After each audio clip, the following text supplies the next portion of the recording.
हमारी third video constitution law के MCQs को कंटिन्यू करते हुए आइए आगे क्वेश्चन देखते हैं। 20th question. Which writ can be issued when the appointment is contrary to the statutory provisions? यहाँ पे आपको रिट के आर्टिकल भी पता होने चाहिए और साथ साथ आपको आंसर भी पता होना चाहिए। अभी सारे रिट्स भी डिस्कस कर लेंगे। करेक्ट आंसर मैंडेमस सर्शियरी को वारंटो प्रोहिबिशन।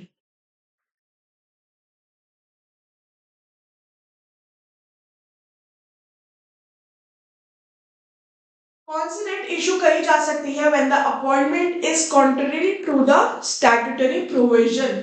स्टैट्यूटरी प्रोविजंस के अगेंस्ट हो appointment. The correct answer quo warranto. इसके अंदर एक रिट और है हमारी प्रीवियस वापस की। आर्टिकल है आपका 226 जहां पे रिट्स मेंशन करी हुई है जो कि हाई कोर्ट के लिए है। साथ में ही आपका आर्टिकल 32 जो कि सुप्रीम कोर्ट के लिए है। चलिए next, under which article the prime minister is duty bound to furnish information to the president? Article 75, 77, 78, 79.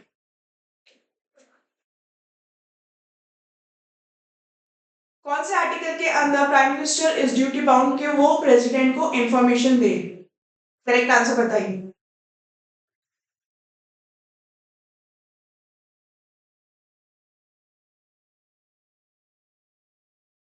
Correct answer is option C. अब 75 आपका किस चीज से डील करता है? Appointment of prime minister and other minister. कौन करता है appointment of prime minister and other minister? Prime minister and other minister. Prime minister का अपॉइंटमेंट करता है प्रेसिडेंट, अदर मिनिस्टर्स का अपॉइंटमेंट भी प्रेसिडेंट करता है but on advice of prime minister. ठीक है ठीक है। आर्टिकल 77 आपका डील करता है all government actions to be taken in name of president.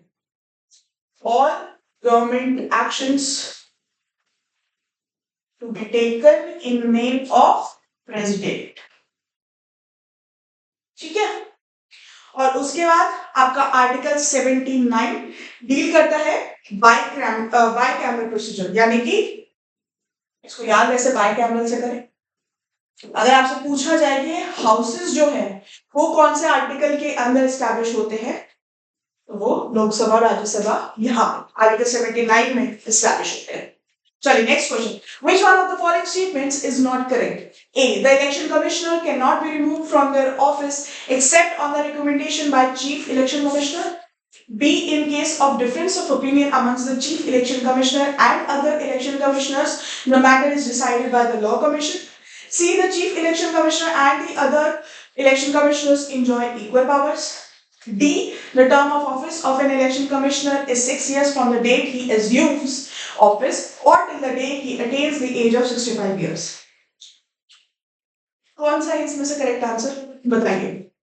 Election commission के रिगार्डिंग में ये बात हो रही है और ज्यादातर हम यहाँ पे बात कर रहे हैं चीफ इलेक्शन कमिश्नर की।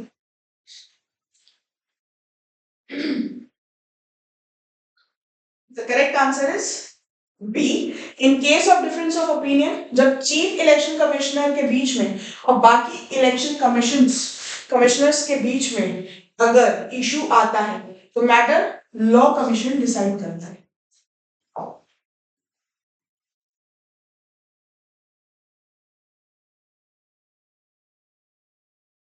Which one of the following is the largest area-wise Lok Sabha constituency?